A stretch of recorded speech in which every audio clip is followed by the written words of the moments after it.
July മാസം 16 ഈ മാസം 16-ാം തീയതിയാണ് അർജുൻ ഓടിച്ചിരുന്ന ട്രക്കും ഷിരൂരിൽ കാണാതാകുന്നത്.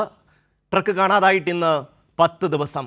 10-ാം ദിവസം വൈകുമ്പോഴേക്കും ആ വാർത്ത പുറത്തു വരുന്നു. അർജുൻ ഓടിച്ചിരുന്ന ട്രക്ക് കണ്ടെത്തിയിരിക്കുന്നു.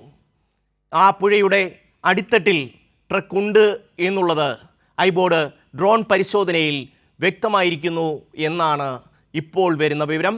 ഈ ട്രക്ക് 3 പൊട്ടിയിരിക്കുന്നു എന്നും ഈ പരിശോധനയിൽ കണ്ടെത്തിയിരിക്കുന്നു. ഔദ്യോഗികമായി ഇത് സംബന്ധിച്ച വിവരങ്ങൾ ഇനിയും പുറത്തു വന്നിട്ടില്ല. വൈകിട്ട് 6 മണിക്ക് മാധ്യമങ്ങളെ ബന്ധപ്പെട്ടവർ കാണും എന്നുള്ള വിവരമാണിപ്പോൾ ലഭിക്കുന്നത്. സന്തോഷ് ചേരുന്നു ഷിരൂരിൽ നിന്ന്. സന്തോഷ്, എന്തായാലും ഒരു നീണ്ട കാത്തിരിപ്പിന്, ഒരു നാടിൻ്റെ കാത്തിരിപ്പിന്, ഒരു ജനതയുടെ കാത്തിരിപ്പിന് വിരാമമായിരിക്കുന്നു.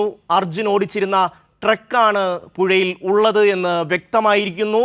3 ട്രക്ക് പിരിഞ്ഞുപോയി, പൊട്ടിപ്പോയി എന്നുള്ള കാര്യവും വരുന്നു. എന്തൊക്കെ വിശദാംശങ്ങളാണ് ഇപ്പോൾ അവിടെ നിന്ന് സന്തോഷിന് തരാൻ കഴിയുന്നത്?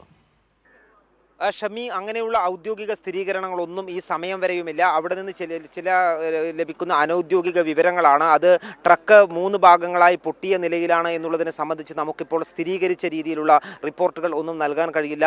3 ഭാഗങ്ങളിലായി മെറ്റലിൻ്റെ സാന്നിധ്യം, സിഗ്നൽ എന്നുള്ള വിവരമാണ് ലഭിച്ചത്. അത് ട്രക്ക് 3 ഭാഗങ്ങളായി പൊട്ടിയതാണോ എന്നുള്ളതൊന്നും ഈ ഘട്ടത്തിൽ ഔദ്യോഗികമായിട്ടുള്ള സ്ഥിരീകരണം ലഭിക്കാതെ നമുക്ക് പറയാൻ കഴിയില്ല. അത് കൃത്യമായ ഔദ്യോഗികമായ സ്ഥിരീകരണം തന്നെ വരണം. കാരണം ഈ ഒരു കാര്യത്തിൽ നിഗമനങ്ങൾക്കോ അല്ലെങ്കിൽ ഊഹാപോഹങ്ങൾക്കോ ഒന്നും അടിസ്ഥാനമില്ല. അർജുനെ കാത്ത് കോടിക്കണക്കിന് ആളുകൾ ഓരോ നിമിഷവും വീക്ഷിച്ചു കൊണ്ടിരിക്കുകയാണ്. അതുകൊണ്ട് തന്നെ കൃത്യമായിട്ടുള്ള വിവരങ്ങൾ, സ്ഥിരീകരിച്ച വിവരങ്ങൾ മാത്രമാണ് നമുക്ക് നൽകുന്നതാണ് ഏറ്റവും ഉചിതം. ഏതായാലും ഇപ്പോൾ ഈ ഏറ്റവും പ്രധാനപ്പെട്ട സ്ഥിരീകരിക്കാവുന്ന ഒരു വിവരം, ഈ ഡ്രോൺ പരിശോധന പൂർത്തിയായപ്പോൾ അതിൽ നിന്ന് ലഭിച്ച സിഗ്നലുകൾ, കൃത്യമായിട്ടുള്ള സിഗ്നലുകൾ, ശക്തിയുള്ള സിഗ്നലുകൾ ലഭിച്ചിട്ടുണ്ട്.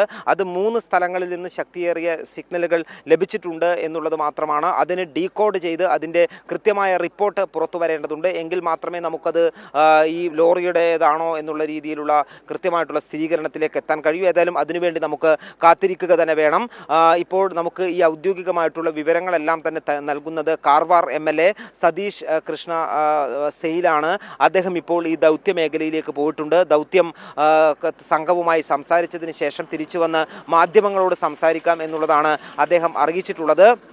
അതിനുശേഷം നമുക്ക് കുറച്ചുകൂടി ഔദ്യോഗികമായിട്ടുള്ള രീതിയിലുള്ള വിവരങ്ങൾ നൽകാൻ കഴിയും. ഇപ്പോൾ അവിടെ നിന്നും ലഭിക്കുന്ന, ദൗത്യസേനയിൽ നിന്നെല്ലാം ലഭിക്കുന്ന ചില അനൗദ്യോഗിക വിവരങ്ങളെ അടിസ്ഥാനപ്പെടുത്തിയാണ് മുന്നോട്ട് പോകുന്നത്. ആധികാരികമായിട്ടുള്ള വിവരങ്ങൾ ഇത്തരത്തിൽ ലഭിക്കണമെങ്കിൽ അവിടെയുള്ള ജനപ്രതിനിധികൾ, അല്ലെങ്കിൽ ഈ ജനപ്രതിനിധികളും പോലീസ് പ്രധാനമായും മാധ്യമങ്ങളോട് സംസാരിക്കുന്നതൊന്ന് ഇവിടെയുള്ള കാർവാർ MLA ആയ സതീഷ് കൃഷ്ണ സെയിലും പിന്നീട് ഒന്ന് SP-യുമാണ്, കാർവാർ SP-യുമാണ് മാധ്യമങ്ങളെ കണ്ട് കാര്യങ്ങൾ വിശദീകരിക്കാറുള്ളത്. ഏതായാലും ഇന്ന് നമുക്ക് ഒരു പ്രധാനപ്പെട്ട പ്രതികരണം പ്രതീക്ഷിക്കേണ്ടത് റിട്ടയർഡ് മേജർ ജനറൽ ഇന്ദ്രപാലിൽ നിന്നാണ്. അദ്ദേഹവും തീർച്ചയായും ഈ ദൗത്യം ഇന്ന് അവസാനിച്ചതിന് ശേഷം മാധ്യമങ്ങളെ കാണും എന്നുള്ള കാര്യത്തിൽ നമുക്ക് സംശയമില്ല. ആ ഘട്ടത്തിൽ കൂടുതൽ ഔദ്യോഗികമായിട്ടുള്ള സ്ഥിരീകരണം നമുക്ക് ലഭിക്കും. ഏതായാലും ഡ്രോണിൻ്റെ പരിശോധന ഇപ്പോൾ അവിടെ പൂർത്തിയായിട്ടുണ്ട്. അതിൻ്റെ റിസൾട്ടിന് വേണ്ടിയിട്ടുള്ള കാത്തിരിപ്പിൽ തന്നെയാണ്. വൈകാതെ അത് ലഭിക്കും എന്നാണ് പ്രതീക്ഷിക്കുന്നത്.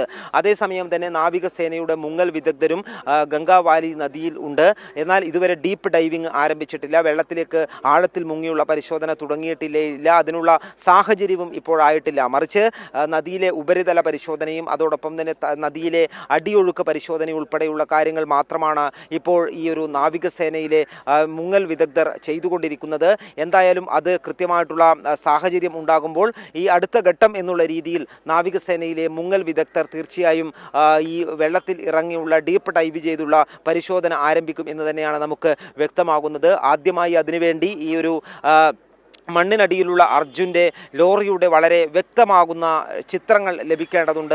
അതിനെ അടിസ്ഥാനപ്പെടുത്തിയായിരിക്കും മുങ്ങൽ വിദഗ്ധർക്ക് മുന്നോട്ട് പോകാനും അതിൻ്റെ ക്യാബിൻ എവിടെയാണ് എന്ന് കണ്ടെത്താനുള്ള ശ്രമം നടത്തുകയും ചെയ്യുക. തുടക്കത്തിൽ ഈ ലോറിയുടെ ക്യാബിൻ കണ്ടെത്താനുള്ള ശ്രമം തന്നെയാണ് നടത്തുന്നത്. അതിന് തന്നെയാണ് ഊന്നൽ നൽകിയിരിക്കുന്നത്. കാരണം ഈ ക്യാബിനിൽ അർജുനുണ്ടോ എന്നുള്ള കാര്യം അറിയേണ്ടതുണ്ട്. അർജുനുണ്ടെങ്കിൽ അർജുനെ കരക്കെത്തിക്കുന്ന അടുത്ത ഘട്ട ദൗത്യത്തിലേക്ക് കടക്കുകയും ചെയ്യും. പിന്നീട് മാത്രമായിരിക്കും ലോറി ഉയർത്തുന്നത് ഉൾപ്പെടെയുള്ള നടപടികളിലേക്ക് നടത്തുന്നത്. അതിൻ്റെ സജ്ജീകരണങ്ങളെല്ലാം ഇനിയും ഇങ്ങോട്ട് വന്ന് ചേരേണ്ടതുണ്ട്. ആ ഒരു ദൗത്യത്തിന് ഒരുപാട് ഉപകരണങ്ങൾ, ക്രെയിൻ ഉൾപ്പെടെയുള്ളവ ആവശ്യമുണ്ട്.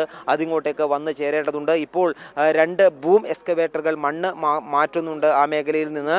അതോടൊപ്പം തന്നെ ഈ മണ്ണിലേക്ക് അല്പം, ഈ പുഴയിലേക്ക് അല്പം മണ്ണ് കൂടുതൽ ഇറക്കി ഉപരിതലം ശരിയാക്കി അവിടെ ഇറക്കി നിർത്തി ഭൂമിന് പരിശോധന നടത്താൻ കഴിയുന്ന സംവിധാനം ഒരുക്കുന്നതിനാവശ്യമായിട്ടുള്ള നടപടികൾ സ്വീകരിക്കുന്നുണ്ട്. അതോടൊപ്പം തന്നെ റോഡിൽ നിന്നും നദിയിലേക്ക് ഇറങ്ങാൻ കഴിയുന്ന വിധത്തിലുള്ള ഉപരിതലം ഒരുക്കുന്നതിനായിട്ടുള്ള ശ്രമങ്ങൾ നടക്കുന്നുണ്ട്.